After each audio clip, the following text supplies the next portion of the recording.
To paraphrase the most famous facts of all time sent from Michael Jordan, we're back. I know he said I'm back, but we're back, Mitch. We're hitting the podcast airwaves here. It might be our shortest off season yet, but we're ready to talk some football here. Yeah, probably our earliest episode that we've ever recorded for an upcoming season, as we're only in mid-June. But, there's a lot to talk about, Greg. There's a lot to look forward to. And what better time to get started than right now? Talking Illinois high school football. If your goals are as high as you talk about, tonight's the night you go out and just take one more step. It's a view from the West. And it starts right now! Welcome back to View from the West podcast, the podcast covering Illinois high school football on the western side of the state of Illinois. I'm your host, Greg Armstrong. Seeing Mitch Stormer live in real time here for the first time in several months. Mitch, welcome back on the pod. It's good to see you. Good to talk to you. Good to see you too, Greg. Now, I want to paraphrase one of the greatest shows of all time, The Wire, when I say that I want you to put the word out that we back up here at View from the West podcast. Awesome. I love it. And Mitch, I believe you're on a week's vacation from work and you're still here recording on the pod. You're a dedicated individual. I had PTO that I had to use, so it's a great use of my time. And again, what else would I rather be doing than talking about this upcoming season and getting the show back up and running? Well, yeah, we've been talking, we've been planning, and as we got some schedules here to talk about, and I just thought, man, let's jump into it. Let's hit record. Mitch, I'm glad you're back. It's good to talk to you. I'm glad you're here listening. Everyone out there listening, I'm glad you're back. We're going to be here, throughout the summer, hit or miss, maybe not every week, but we'll be, keeping everybody updated on Twitter, on the X, on our schedule. We'll certainly be diving in once we get into the month of July. We'll send out our, information forms to the head coaches. We'll have season previews for every conference, every team that you want to hear about once we get into the end of July. So we'll start with the NUIC and 8-man football. We'll try to bring in Kyle Kampmeyer from NUICfootball.com for that show. Then we'll preview the Lincoln Land Conference. We'll get into the track, the Three Rivers, and we'll talk Mercer County now in the track, Mitch. That's exciting stuff there. Yep. Then we'll get into the Western Big Six, and then it's go time. We'll be, for the first time ever, we'll get to talk about a scrimmage week where teams are either scrimmaging themselves or scrimmaging other teams around the area. So that's something interesting and new this week. So that will kind of lead right up to kickoff. So like I said, stay tuned throughout the summer, but I would say late July, we're going to start hitting those conference previews. We'll get the word out there to head coaches to get those forms back to us. We'll get the info we need, and then we'll be ready to go. We got some exciting things planned, this season, Mitch. Mitch, this is our 5th season covering high school football. Yes. Crazy. Started in the weird spring football season of 2021. And then we jumped in, right back. We did a quick summer. That might have been our shortest summer because we did spring football. Then we immediately did fall football. Right. So we joked that there was a short off season. I think that was actually the shortest one ever. But I can't believe it, man. 5 years here. So it's been a lot. It's been a lot of fun. I think we're we're in our stride, and again, looking forward to. There's a lot of big things happening off the field this off season. Like you mentioned, a couple of conference realignments. Obviously there was, and we'll get into this later. Obviously we had that wave of district talk, but look, the more things change, Greg, the more some things on this show stay the same. Exactly right. Great segue, Mitch. We've been in talks. We're grabbing our sponsorships and getting our partnerships set up for the 2024 football season. Mitch, tell them who's back on board. Tell them who we got to thank. Oh, the listeners already know. Today's episode is brought to you by our friends at Breedlove Sporting Goods. That is Western Illinois' premier sporting goods store for uniforms, apparel, equipment, awards, and online team stores. They provide all the same sporting goods services as the big nationwide companies, but with a faster turnaround. And their uniform pricing is a fraction of the cost that you're probably used to. They offer names such as Adidas, Under Armour, and Nike, and are extremely responsive with any inquiries. With a primary focus on the western side of the state of Illinois, Breedlove Sporting Goods is the fastest way to outfit your team. Check them out on Facebook or at breedlovesports.com, or shoot Cal Breedlove an email at calbreedlove@gmail.com for more information. That's right. I've been talking to Cal Breedlove, and really, we got some big ideas. I think there's a lot we can do here, a lot of cool things we can do for View from the West with the help of Breedlove. So we're really happy to have them back on board. Mitch, I've also been in talks with the Cupcake Cartel. We got them back on board. The delicious cupcakes. You can find them on Facebook. Make sure to check them out. They're one of our sponsors again this year. So very happy to have them back on board. If you're interested in partnering with us, let us know. We have segments available to sponsor, and we have breaks that we want to fill to, promote your business. So if you want to support local high school athletics and support the coverage that we're doing here, reach out to us. You can email us at viewfromwestpod@gmail.com. Let us know. Let's talk. Let's, get something set up for this upcoming season. Along with sponsorships, if you're an individual and you want to support what we're doing here, it could easily be done through PayPal. Go to paypal.me/viewfromwestpod. Again, paypal.me/viewfromwestpod, or just head to PayPal, search View from the West. There's a direct link. You can show your support. Mitch, we're moving into our 5th season of covering high school football, like we talked about. We're looking to upgrade.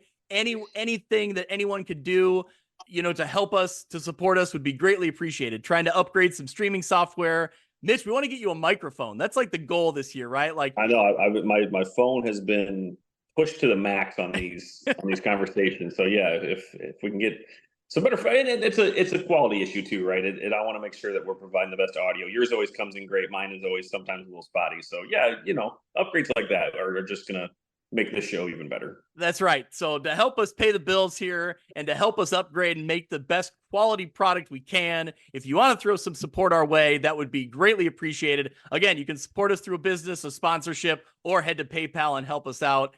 Mitch, did you see the season recap, the Best of the West video on YouTube now on our YouTube channel? I've seen it multiple times. There you go. Now, my goal was right around that 1 minute mark when you start seeing that Morrison red. My goal was to get you a little teary-eyed. That was my goal.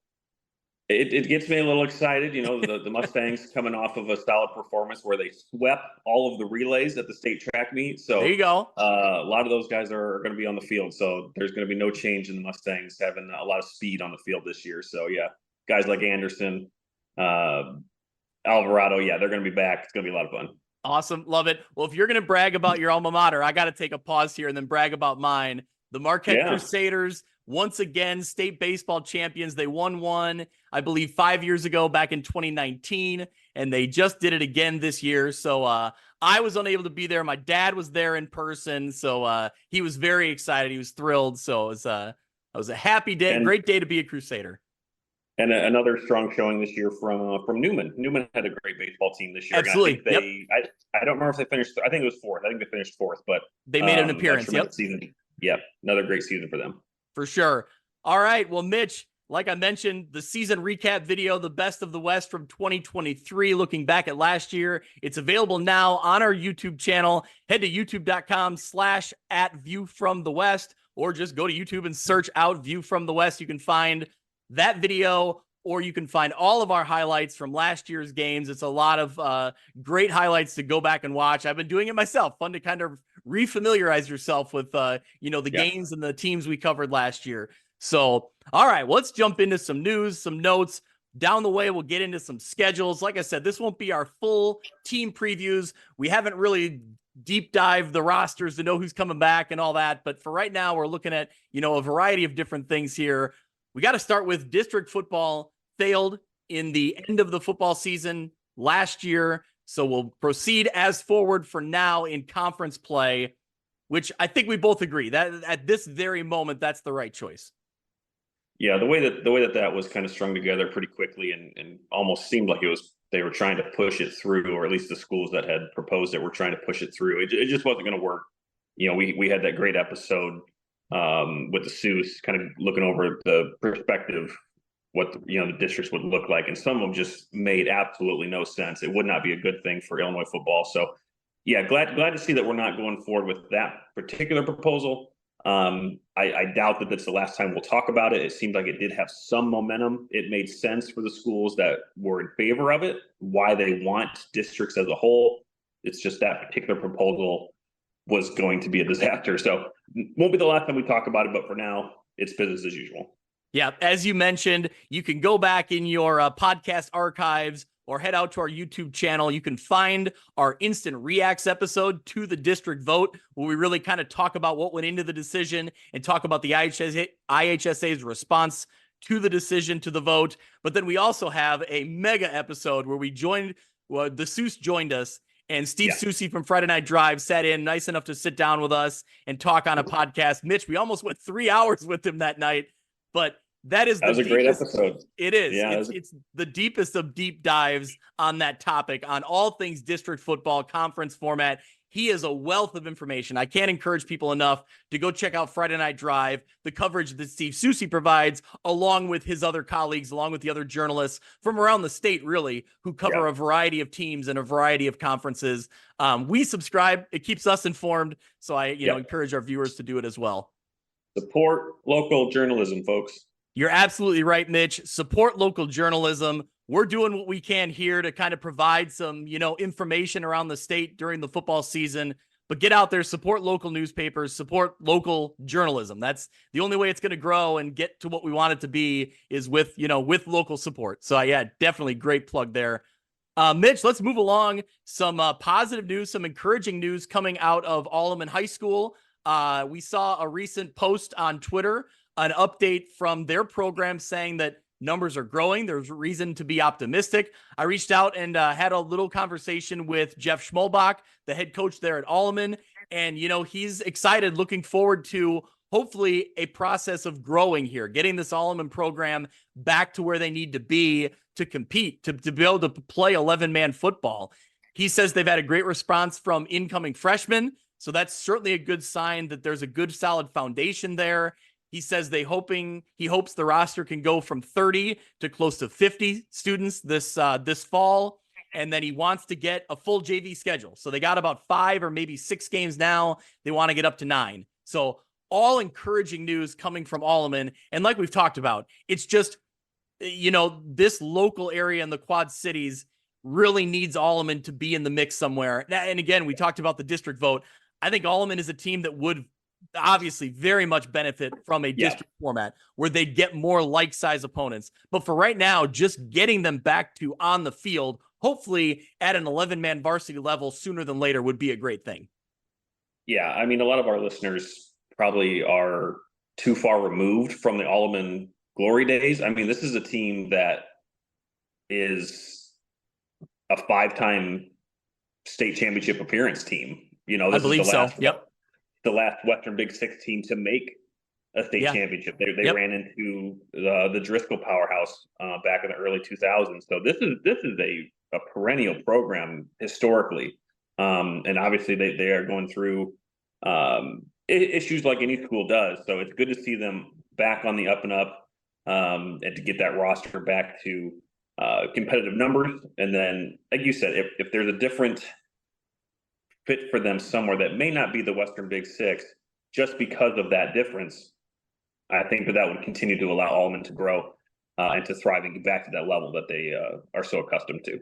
You talked about running into powerhouse. I think one year when I was there, I think they ran into, did they play Rochester in a state title game once too? Now I'm putting you right on the spot. if they're playing in that 4A, 5A region, yeah. I mean, Rochester's been around for a long time, so I think that the Driscolls and the Rochesters of the early 2000s were probably usual suspects in the state championship games. Yeah. Either way, yes, a proud program with a lot of tradition, and, enrollment's not what it used to be. So it, just makes it harder for them to compete, at the highest level when they're talking about the, the difference in enrollment. So it's a topic we could go a lot longer on, but it's good to see that there are positive updates coming from Alleman High School. All right, Mitch. We reached out to a couple friends of the pod, Steve Susi, like we referenced, Kyle Kampmeyer, we've talked about already on the show. They hooked us up. We got some we got some schedules here coming for the upcoming football season. I don't believe they're out on IHSA.org yet. So this is kind of a little bit of breaking news. Appreciate Steve Susi. Man, I tell you what, Mitch, when you start diving through the Sousa's spreadsheet that he shared with us, that is like getting into the mind of a madman. I mean that in the nicest way. Because, man, it is It is so detailed, and it is just incredible to look through it. I appreciate him letting us, deep dive those and really come up with the different matchups that we want to spotlight from our area, certainly, but also we got a few from around the state we want to talk about that were kind of fun. So we'll get into those, but we'll start with Kyle Kampmeyer sharing the 8-man schedules. Of course, Kyle Kampmeyer runs NUICfootball.com. Go check that out on Facebook, on Twitter, or just head to NUICfootball.com. So Kyle shared with us the 8-man schedules. And Mitch, how about week 1? What a blockbuster matchup to get us started. Yeah, you've got the defending champions in Amboy. Well, I guess it's a rematch, right? It's a rematch of the state championship game. So you got the defending champs in Amboy playing last year's runner-ups in Ridgewood. So yeah, how about starting that season off with a blockbuster of a game? That'll be a lot of fun. Yeah, Ridgewood's certainly looking for a little revenge. And if you remember, in the regular season, they had Amboy on the ropes. They played a great game against them. It was Amboy's toughest test of the year. Unfortunately for, the Spartans, it didn't work out that way in the state championship game. That was all Amboy. Amboy was motivated. So they got the last laugh a year ago. But I will say, man, Ridgewood, talk about motivation, man. You have a huge opportunity here to eliminate that loss right away in week 1. That's exciting. That makes intrigue in the 8-man game, and I hope they did it on purpose because I love it. Yeah, I mean it's all that they've been thinking about since the final whistle blew at Monmouth, and sure enough, they get them right away. So this however long stretch from that weekend to the first weekend here in August, that's all that they've been thinking about is Amboy. So yeah, that'll be a great game for 8-man in week 1. Yep. A few other matchups that stood out to us. Polo at Milledgeville in week 6. Obviously, the rivalry renewed every year there. That's always a good one. Usually, Polo and Milledgeville from our area are teams that are going to be in the mix, right? They're going to be teams we're talking about, come playoff time. So that's always an interesting rivalry matchup there.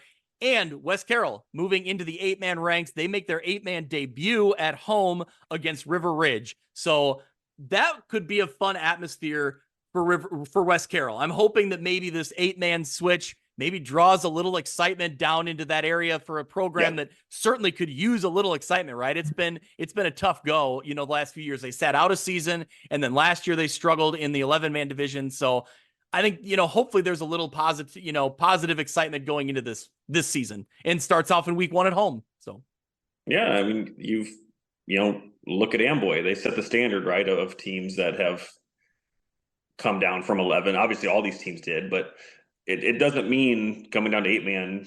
It gives you a fresh start. It's a whole different style of playing.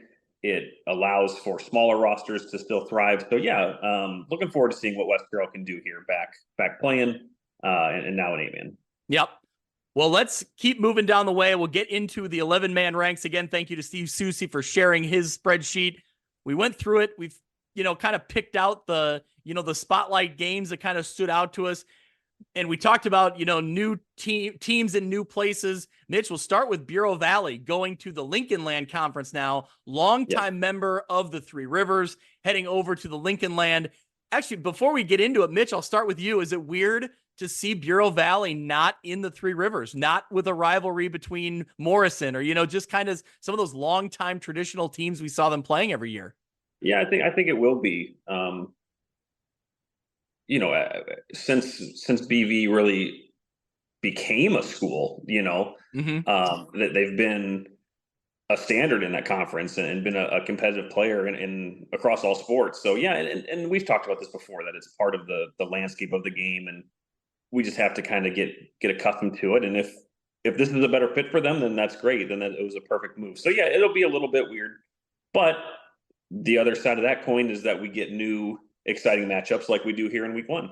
I think this week 1 matchup is really intriguing. So it's Bureau Valley going on the road to Monmouth United. Now that's good. It's technically a crossover game. United is in the smaller division of the Lincoln Land. Bureau Valley ends up in the larger side of the Lincoln Land. So it's a crossover game in week 1, but just really similar program histories. So Bureau Valley and Monmouth United, those school consolidations started around the same time.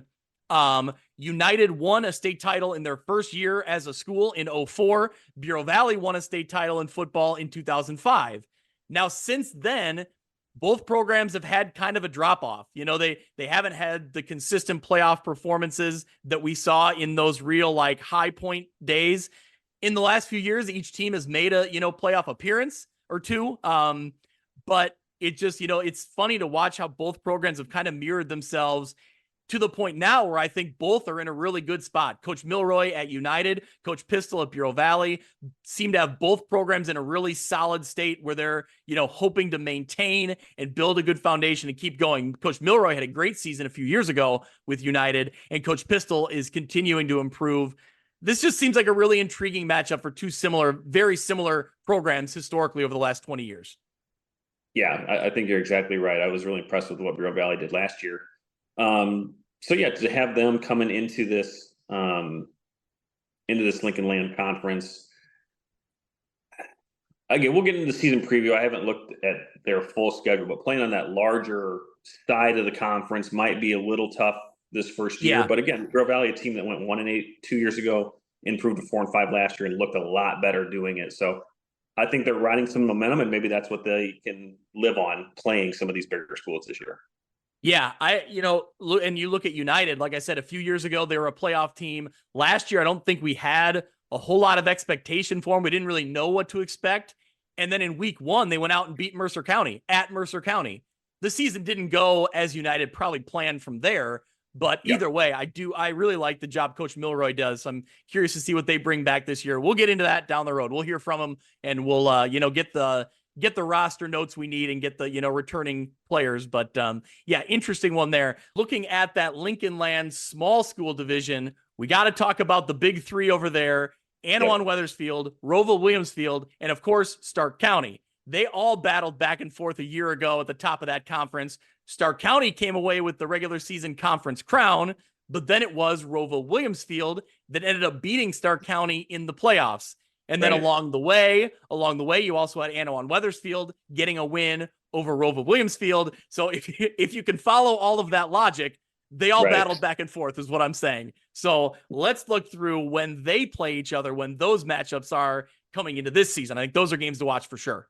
Yeah, so first up, you've got Anawan Weathersfield going to Stark County for week 2. Greg, if you remember that last year, that was a 1-point win for Stark County and really propelled them to that undefeated regular season. I remember it very well because I was there. I was walking the sidelines. It was a great game. Right. So looking forward to getting that matchup early in the season. You've got looking down to week 6, you've got Roval Williamsfield going to Stark County. As you mentioned, just any one of these 3 games are going to be great rematches of last season. And then you go to week 8, which will have some 1A playoff implications that late in the season. You've got Roval Williamsfield going to Anawan Weathersfield. So I again, we'll do our full season preview later on this summer. I think it's going to be between these 3 teams again in the small side of this conference. And I think all 3 teams really bring a lot of talent back. Roval Williamsfield, especially with some starters who have been there for a while. So looking forward to how this conference is going to shape up this year. But yeah, highlighting these 3 games will probably play a big factor in that. Yep. Anawan Weathersfield returns Zeb Rashid, who is, he was our conference player of the year last year in that division. Yeah. So, a lot of names coming back. It's a lot of talent will be on the field again. I'm excited to watch those 3 teams. Let's head to the large school side of things. Interesting non-conference matchup in week 3, Decatur St. Teresa on the road at Farmington. So as we talked about, Farmington, a consistent, playoff team, consistently putting up, great win totals every year. Decatur St. Teresa had a down year last year, but certainly they're a program a few years back that was very good. So interesting kind of non-conference matchup there. Yep. And then you go down to week 7, you get a crossover with Anawan Weathersfield going to Farmington. Last year, that was a game that Anawan Weathersfield won pretty 33-15. We'll say a 2-score game. That's handily good enough. So yeah, that'll be fun to see them crossing over again. And then last week of the season, this was a great game last year. Farmington playing up against Knoxville. Yeah, that came down to the conference title. That, conference title was on the line there in that game. And man, I don't know, you start looking around the conference, would you be surprised if that was it again? If it was Knoxville and Farmington once again, Yeah. I think so. I think at least they're the teams to beat. You've got Mercer County; they're knocking on the door, coming off of a playoff season. So, but yeah, that was a great game last year. Knox had a great season. Fortunate end to their season, starting 7-0 and then losing their last 3. But you can never count out the Blue Bullets there in Knoxville. Yep. All right, let's get into the Northwest Upstate Illini. And Mitch, maybe the biggest, the biggest news in the offseason. I mean, along with Mercer County making the move, with Bureau Valley making their move, kind of trading places essentially. I think the biggest, the most intriguing team on the move is Morrison jumping into the Northwest Upstate Illini. I mean, no disrespect to the other programs, but Morrison we saw what they could do last year, so good, so fast. And you jump into this 1A conference that is what it is, right? I don't need to tell you what the Northwest Upstate Illini is. So to have this mix of like such a great program right now in Morrison joining such a great conference, wow, that's explosive. Yeah, I think it's close for me because we'll get into the Three Rivers here in a second with Merco joining that conference. I think that is a really, really fun addition there. You get some rivalries back there. You're right. But you get them back in the NUIC as well with Morrison. So, you add another perennial playoff, previous state winner into this conference who boasts the most state champions of any small conference in Illinois. So it's a great addition for the conference. It'll make every week that much more fun. Obviously, they all have a out of conference game this year, which leads to some fun things. But boy, week 1, welcome to the NUIC for the Mustangs. I could not believe that. Morrison, week 1, hosting Lena Winslow. I mean, they're hosting, so they get to be at home. They don't have to travel, right to the heart of it in Lena. But crazy. That's an intriguing, fun matchup to start the season there in the NUIC. Also in week 1, you got Forreston at Fulton. That was a great game a year ago. And so that's back in week 1. But Mitch, the game that really caught me by surprise, let's talk about week 3, Morrison's opponent in week 3. Yeah. I can't say that they've never played each other because I don't know, but it would be surprising if they have. Week 3, you've got Galesburg of the Western Big Six coming to Morrison for that week 3 matchup. That is, I had to text Coach Nate and I said, "Are you guys really playing Galesburg?" And he just said, "Yes, sir." And that was it. So I know that they're looking forward to it. Obviously a Galesburg program who recently got some news, which we can get into now. We don't have to. They will have a new head coach coming for timing there. Hopefully they've got a system in place that they can, for the benefit of the kids, have some continuity. This, you call it late in the game, but early in the summer. With like we said, kickoff 74 days away. But regardless of that, what a fun matchup. We saw it last year, right? We saw Western Big Six and the Three Rivers cross last year with a classic game between Newman and Rock Island, with Newman coming away with that awesome last second overtime win. So anytime we can see these, again, we've talked about this on the pod before with the changing landscape. It creates problems, but it also opens up opportunities for some fun matchups. And this is certainly one of them that you would never see it in the playoffs. You would have rarely seen it ever in the regular season. So again, this is one of those examples of an opportunity that comes from maybe some bad situations of realignment. Yeah, we'll talk more about the Galesburg situation in a minute here when we get into the Western Big Six and matchups to watch. But I gotta find out if a Western Big Six team has ever gone to Morrison and played. I would venture not. Maybe Alleman? I'm trying to remember. It maybe, yeah. Yeah. We've Morrison's played Alleman in other sports. Yes. But I don't know about football. So that would be an intriguing. I mean, look, I'm sure it's happened somewhere in the last 80 years, right? Somewhere along the line. Well, when they were the Western Big Six, and right. Yeah. But anyone will remember it. So it's exciting. It'll be fun. All right.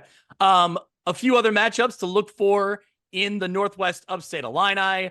Lena Winslow goes, Mineral Point, Wisconsin will travel to Lena Winslow.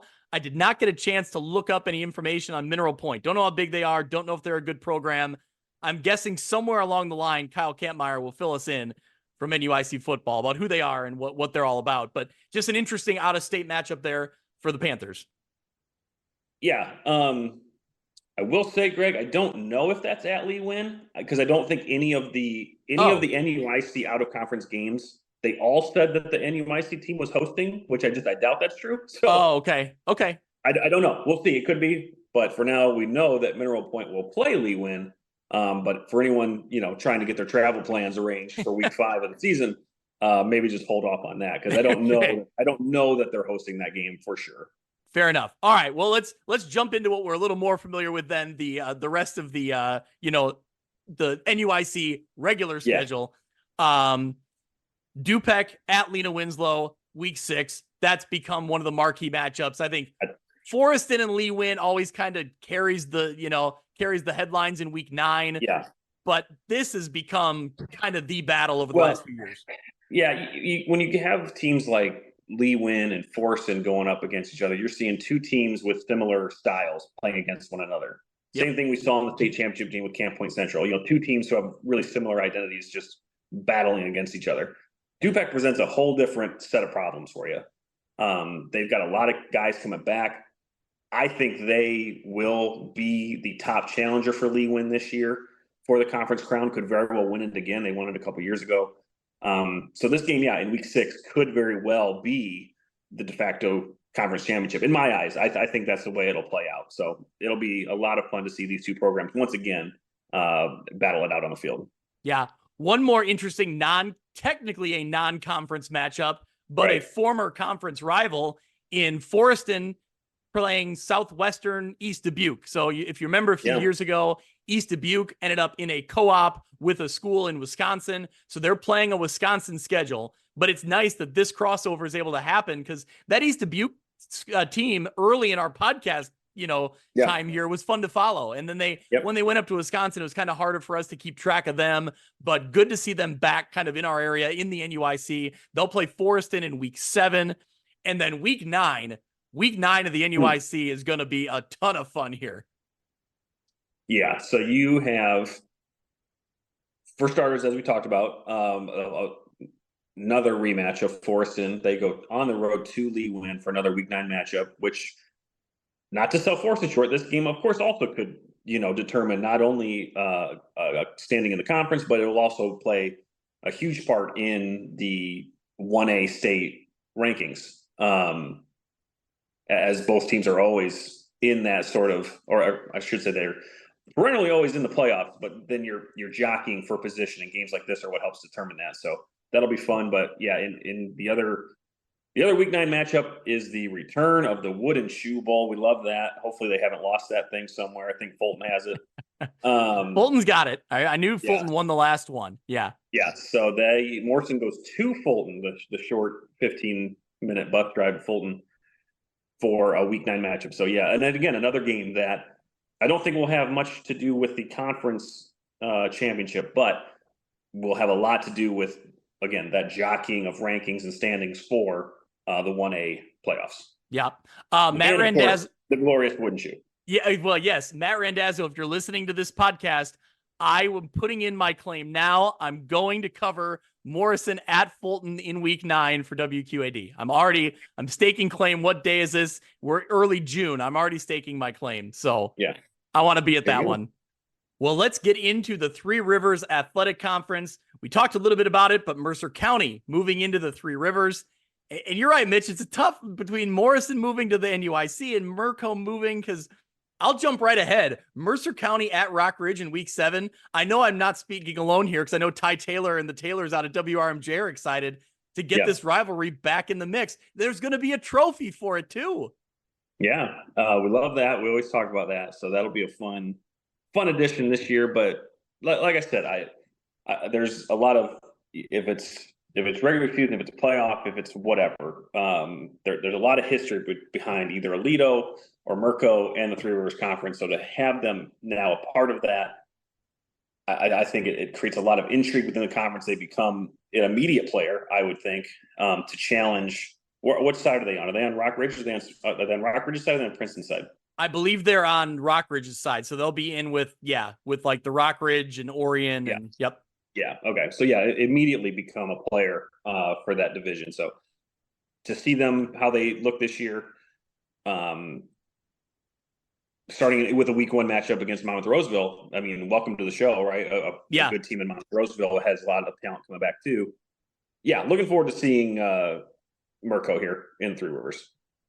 Interesting side note: Monmouth Roseville's head coach Jeremy Adolphson was an Aledo graduate, so not Mercer County, but was from Aledo. So kind of an interesting tie-in there.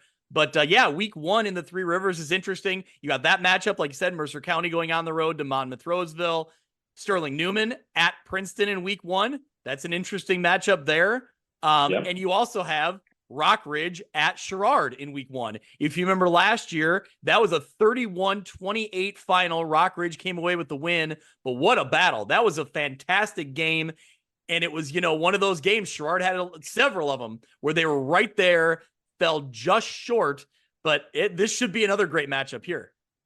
Yeah, and we're going to get into the season later, but I'm intrigued by Sherrard and Orion this year. Both teams who are probably a combined less than 1 minute of game time from probably winning 2 or 3 games more than they did, right? Yep. They both had games that went right down to the wire. So we'll get into that later. But yeah, Sherrard and Orion, they play week 8, and that was a 27-26 game last year that came down right to the very final second. Oh, crazy finish. Yeah. Right. So yeah, this is this slate of Three Rivers games is full of intrigue. You've got Princeton at Kewanee on week 4. I don't know who else we've talked about so far, Greg, but again, is there anyone that can kind of top Princeton this year? Is there anyone who can top Rock Ridge this year? Both teams who have had a lock on those divisions the past couple of years. You throw Rock Ridge into the mix, you've got Orion and you've got Sherrard on the up and up.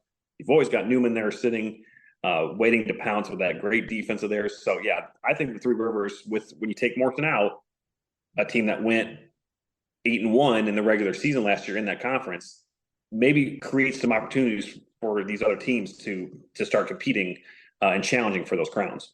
Yeah, it's going to be interesting to follow along with for sure. That is, a lot of teams with, opportunities here to do something. Mitch, I got to give a quick shout out on Facebook yesterday. Orion head coach Chip Filler giving me a happy birthday wish on Facebook. So there you go. There you go. Yeah, happy belated birthday to you, Greg. Thanks, buddy. Yes, you mentioned Princeton at Kewanee in week 4. And I think we covered all the other ones. Sherrard at Mercer County in week 2 is also another interesting matchup. So like you said, I think there's a lot of opportunities here. What school, what program can make the move? I think, did we say Princeton and Rock Ridge in week 2? Because there's your matchup. Oh man, no, I apologize. I missed that. We missed that one on the schedule. So a crossover game between the. Wow, that's huge. That's a huge oversight. They did not play last year. No. So assuming the Seuss is correct here, that will be Rock Ridge hosting Princeton in week 2. Okay, that'll be fun. That'll be a lot of fun. Yeah. Man, am I already staking my claim on that game too? Hey, it's June. Literally, no one else has done that. So if you can throw it in now, you have squatters' rights on that. All right. Well, I hope I didn't miss anything else then. Anything else you're seeing there? I think we got most of the teams there, but you're right. I think, the teams you're excited about and kind of the way this conference, there's possibilities here. I think you're exactly right. I don't know if we talked Rock Ridge Newman. That was a great game last year. That's a week 5 game. That's at Sterling. Okay. Yep. New field in Sterling for both the Golden Warriors and the Comets there. I saw that. At Roscoe Eads. Saw that. Oh yeah. Again, I'm sure we missed something, right? So when we do our full preview, we'll have this on a better lockdown. But from what I'm seeing, I think that you got a Game of the Year nominee already in Rock Ridge and Princeton week 2. We're still getting settled in here. We're getting comfortable, getting settled in. We'll get there. All right, well, let's wrap up with the Western Big Six. Before we get into the schedule, we did allude to it. We referenced the news. Head coach Derek Blackwell from Galesburg has resigned as head coach. We retweeted an article put out by WQAD. You could go read all the details on that. but Derek Blackwell is out in Galesburg. And Mitch, you kind of talked about it. It's not the most ideal timing. So I'm interested to see who steps up and becomes head coach. You hope, I suppose, that it's somebody who's been around the program already, so they're not starting completely fresh. But, it's a tough spot to be in. Yeah, for sure. So hopefully again, like I said, the sake of those kids, they've got something that doesn't derail their season here so shortly. But yeah, looking here at the Western Big Six schedule, a fun matchup in week one that happened last year. It's a fun. You'll have to help me out on this because I don't remember what they call it. Quincy hop, skipping, and jumping over to Quincy Notre Dame for week one again. So, but what do they call this game? The Gem City something? Is it like the Gem City Showdown or that something like that? Is it a quick Google search here that you can? It's a very quick Google search, which I won't find whatsoever. But yeah, a classic, cross city matchup between two teams that are not remotely close in the size or opponents they play or playoffs they would be in, but always a fun matchup. I believe that was maybe a close game early on last year before Quincy really turned it on, but always fun to have games like that still survive in this world of football scheduling, to get those traditional games and rivalries still on the schedule. Yeah, that was eventually was a 55-12 game over for the Quincy win, but I feel like it might have been close early. I'm not quite sure. Yeah. Either way, and Quincy Notre Dame went on to have a pretty good season, and obviously Quincy had a fantastic season. So it's good that rivalry exists, and I think both teams come out stronger regardless of who wins. So yeah, Quincy started 1-5 and made the playoffs. So that was Quincy Notre Dame. Yeah, that was fun. Yeah, sorry, not Quincy. Yeah, yeah, and we'll see. Maybe this conference more than others was going to be negatively affected by districts, maybe more than others. Yep. Just from the distance from Quincy to the Quad Cities and the lack of big schools in Quincy's neck of the woods. So with that, I think we're seeing some of these out of conference games in week one, alongside that Quincy Notre Dame. You've got a team from Summit, Missouri coming to Moline in week one. So if I remember right, there are a couple of Missouri teams that play. I think Quincy might play a Missouri team, just because, again, Quincy is the way that they're located is just, I'm not going to say it's isolated, but it's isolated from teams of their size. Yep. So they were a perfect example of why districts would not be. I don't even remember where they were going to play, but it seemed like they were going to be on 4-hour bus rides like every away game. Yeah, it would have been. They might have had some connections still with the Western with a couple teams from around here, but it would have been pretty widespread. It would have been a weird district. It's not as good of a fit for them compared to some of the smaller schools that we've seen. Another interesting out-of-state, Turner High School from Beloit, Wisconsin will be headed to Sterling in week 5. So that fills one of those open slots that the Sterling Golden Warriors had. Geneseo will host Clinton, Wisconsin.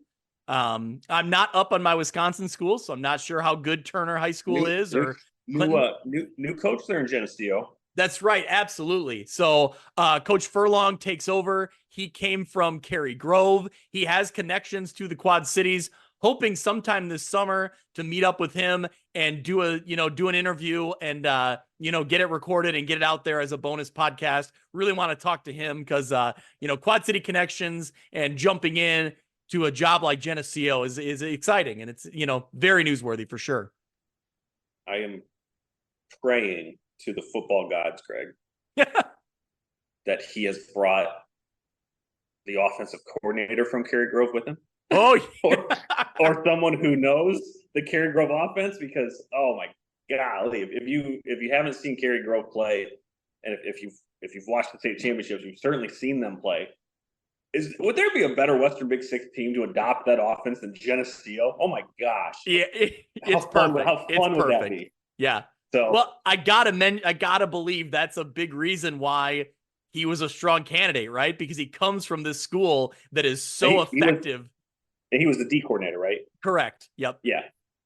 So, but either way, he's coming from a school that is, such what do you say? Like so efficient in the way they do their job, the X's and O's wise. I got to imagine that's a big reason why he's hired. And a team that stood toe to toe defensively with an East St. Louis squad multiple times. So that fire is not going away anytime soon there in Geneseo. But yeah, just get that quarterback under center. Let's get the motion. Let's keep it tight. Let's do some reads. Oh man, I'd be over the moon. Yep. A few other matchups to watch in the Western Big Six. Moline on the road at rival Rock Island in week 5. That's always a game you kind of circle and look forward to. Sterling at Quincy in week 7. Last year, you'll remember, it was a 35-33 final. Quincy got all they could handle against Sterling. They built up a big lead. Yeah. Quincy built up a big lead. Sterling came roaring back. I don't think they took a lead, but they were right within one score or made it a very close game. And Quincy was able to come out on top, but just a really interesting matchup there. And then Quincy goes on the road to Geneseo in week 8. That one is certainly one I'm watching as well. I think Quincy, I don't think it's going on a limb here to say Quincy is the favorite going into the season without knowing any rosters, without really knowing anything yet. They're. Okay. I'm trying to talk around it, but yeah, they're the favorite. One of the most fun teams we covered last year who brings a lot of talent back. Yep. Yeah. They're the team to beat. No offense to anybody. No offense to anybody, but they are the horse right now, and they've got a lot of firepower coming back. It's gonna be a lot of fun to see them. I was trying to be diplomatic early in the season, but no. So anyway, yes, Quincy going on the road though to Geneseo. Don't you think like it's always that where do Quincy's road games fall? That's the one I look at getting late in the season. Well, it's funny you say that because I scrolled over on our schedule to see the last 3 opponents for the Western Big Six for some of these teams that I think will be in that, playoff contention. So let's just start with Geneseo. In week 7, they go on the road to Thornridge, who I don't know who that is. Okay. And then they host Quincy, and then they go to Rock Island. You've got a team like Moline who goes to the Soul Bowl to play United. They go to Galesburg, and then they host Sterling. So maybe Moline back end of the schedule, maybe a little bit more manageable. Quincy plays at home to Sterling. They go to Geneseo in week 8, and then they go to Missouri to play Capital City out of Jefferson. Again, don't know anything about that. Has no implications on the conference, but still could be a tough game for them going into the playoffs. Rock Island, again, Coach Fritz had them humming a little bit last year. They've got some work to do, but they ended with Galesburg at Sterling and Geneseo, and then Sterling, maybe the hardest of any of the teams at Quincy, home against Rock Island, and then at Moline there in week 9. So that last third of the season in the Western Big Six always sees some shuffling in the standings. So this year is going to be no different with some of these teams playing late. I'm glad you pinpointed that one in week 9 because Sterling and Moline, they're always seemingly going up against each other late in the year, and it's always with Western Big Six implications on the line. Last year excluded. Last year was Quincy's crown, but those two have battled over the years, Moline and Sterling for sure. Yeah, and I don't want to leave out United or Galesburg here. United plays at Moline in week 7. They play, I think, home, but who knows again, to a team called Regis out of Wisconsin, out of Eclair. Is that how you pronounce that? Yeah, Eclair. Eclair? Okay. Yeah. Not Eclair. That's the dessert. And then they play home to Galesburg. Speaking of Galesburg, week 7, they're at Rock Island, home against Moline, and then at United. So that's a tough 3-game stretch for Galesburg, too. So, again, that week 7 and 8 and 9 for the Western Big Six is going to probably be a pretty big determining factor as to who wins that conference. Yeah. Again, I think we're looking at United Township again, and we're thinking kind of similar to last year. Can they take the next step? We're waiting for them to really kind of grab a couple signature wins and really make that statement. I think that's our first Western Big Six champion when we started doing the show. That's right. They won that to be in that spring season. Yeah. They won that spring season. Yeah, absolutely. And I think we've kind of been watching for that return to, maybe not championship level, but to get up, into the playoff mix. Yeah, and they've had the quarterback play. They got to stay healthy, and so if they can do that this year, they've had playmakers. They've certainly had playmakers. I don't remember what game was it. Was it Rock Island game last year that was high scoring? Teams just kept going back and forth. So they've got plenty of athletes to do it. But yeah, like you said, just take that next step, get a little bit harder defensively, a little bit tougher, and stay healthy, and they'll be making a run for sure. Yep. Anything else in the Western Big Six or from our area, Mitch? They're all good. I think they're in Western Big Six. So yeah, I think we've probably missed one somewhere. So when we do our full previews, we'll go through the full schedules and matchups and whatnot. But yeah, I think we've covered it enough for now. Yep. Again, knowing that these are not have not been published yet anywhere, and I should say to fully review. Obviously, there's always could be some last second changes. So if you're listening and getting excited about some of these games, we are too, and we'll do maybe a fuller breakdown closer to the season. We'll get there. Plenty of stuff left to talk about. Mitch, before we wrap up this show, I did want to go through some matchups around the state that I thought were interesting. The one that stood out to me right away, Camp Point Central, your defending 1A state champion who defeated Lena Winslow in the 1A state title game. They go up against Hardin Calhoun in week 2. Now, last year, they gave Camp Point Central their best game of the year in week 2, and it was a 30-22 final. Camp Point Central got the win. They ended up running the table, had a great season, obviously. They played again in the second round of the playoffs. Camp Point Central got the win 32-14, but now here they are, playing in week 2. So very familiar conference opponents, and they meet up again right away, early in the season. Something to kind of watch for there. But Mitch, we really got to get into what are some of the teams around the state doing? Some really interesting non-conference matchups here. How about Iowa City High going up against Joliet Catholic? It's kind of an interesting crossover. On the Iowa side of the river, Iowa City High is, pretty proud traditional program over the years. And, obviously Joliet Catholic, we don't know what they do. So. Yeah, I mean, we can finally put the debate to rest as to who would win between a highest division Iowa team versus the highest division Illinois team. There you go. Yep. Because I don't know, we get into it too much. Privately, I do it all the time.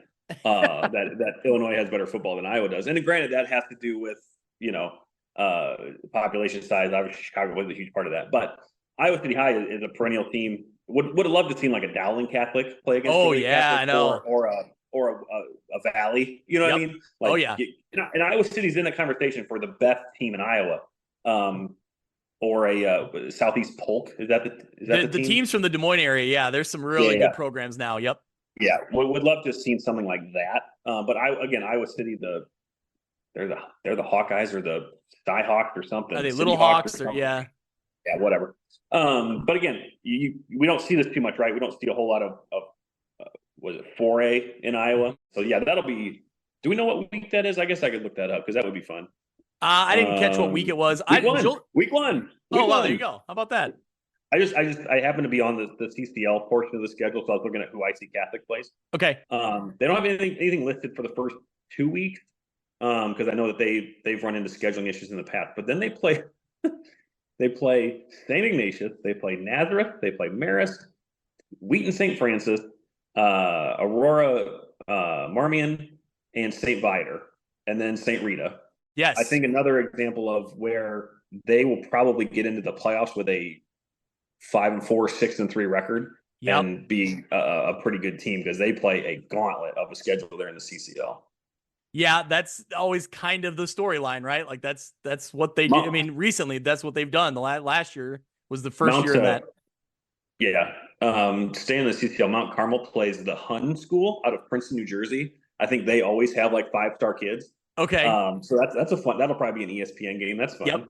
Yep. Let's talk through East St. Louis schedule. That's kind of a fun, always kind of a fun mix of who's who around the nation. Yeah. So they play. Oh boy. I have it for you if you want. Yeah. Loyola Academy, which is 8A, the perennial 8A team, the defending 2-time champs. They play a team from Covington, Georgia, which I can only imagine is very, very good. Yep. Imhotep Charter out of Philadelphia. Yep. Imhotep. Don't know anything about them. And then they host IMG Academy the last week. That was the one that stood out to me. Like, not many teams around. I think they've played before, haven't they? I think they have, but not many Okay. teams bring IMG Academy to Yeah. Illinois to play them. So Right. that one that one stood out to me for sure. Again, another team that's going to enter in 6A with Yeah. a 5-4, 6-3 record, and they will probably be in the state championship again. So, yeah, I mean, hey, be the best. You got to beat the best. Yep, absolutely. Yeah. All right, Mitch, the last game I want to talk about, we got to find a way to get on this trip. I think it's week 9. Taylorville goes on the road to Cocoa Beach, Florida to play Space Coast. Space Coast. That was the one that stood out to me in Steve Susi's notes, or in his spreadsheet. I believe it's week 9 for Taylorville. Space Coast. The Vipers from Space Coast High School in Cocoa, Florida. Sure. I love it. Sure. Okay, so he's got to find a way to get on that trip. This sounds great. Yeah. Who would say no to that? I want to know how that got set up. Like, I want to know the details. Like, I don't know. It's interesting. What division does Taylorville play in? I don't even know who that is. I would have to look. They're a good basketball school in the middle of the state. But yeah, I'm not sure what their regular season schedule looks like and why they had an opening in I think it was week 9. Taylorville is out of the Apollo Conference, so the Effingham, Hot Seymour, Mattoon, Mount Zion. Yep. But yeah, that is, hey, if you're going to be in the Midwest in October, you might as well go to Florida, right? So, yeah, good for Taylorville. Don't know the circumstances there, but good for them.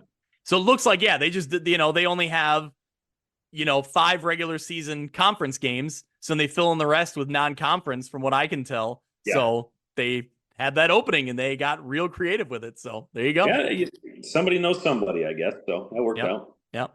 All right, Mitch, anything else? Otherwise, I think we'll wrap this one up. I think that's it. That's a good stopping point here. Give the listeners about an hour and 15 minutes of some preseason coverage here to get the juices flowing. As again, we have our homework to do still, and we'll have quite a few shows, and we've been brainstorming all off season about what we want to do this year. So we'll tie a bow on all that. But yeah, looking forward here to the next 74 days as we get ready for kickoff for the 2024 season. Yeah, thanks to everyone who jumped in and listened to this first episode. Stay tuned on Twitter, on the X. That's our main source of communication. We'll keep you updated on what our schedule looks like. But I would say, a couple times over the, next month or so, we'll jump in. I'm hoping to get a couple coaches' interviews, get those out there. And then we'll really dive into the season previews. That last week in July, I think we'll really start hitting those hard. We'll go every week. We'll, post those up early every week like we have been the last few years. And, then it'll be go time. So, again, thank you to everyone who listens. If you're interested in sponsorship, please reach out to us. Email us at viewfromwestpod@gmail.com. We're looking for partners. We're looking for sponsors to help support local high school athletics, local high school football. So let us know. Our inbox is open and ready. So, all right, Mitch, have a good rest of the week off, and we'll be in touch. We'll be on Twitter, keeping everybody updated what they need to know. And then as the season approaches, we'll get to work. All right. Looking forward to it. Thanks, everybody. That'll do it for this week's episode of View from the West. Thank you so much for listening. I encourage you to go out to Apple Podcasts or Podbean and subscribe so you can follow along, and downloads will come automatically every week. You can follow along on Twitter at ViewFromWestPod. You can also email me if you're interested in being a sponsor, viewfromwestpod@gmail.com. Thanks so much. We'll see you next week.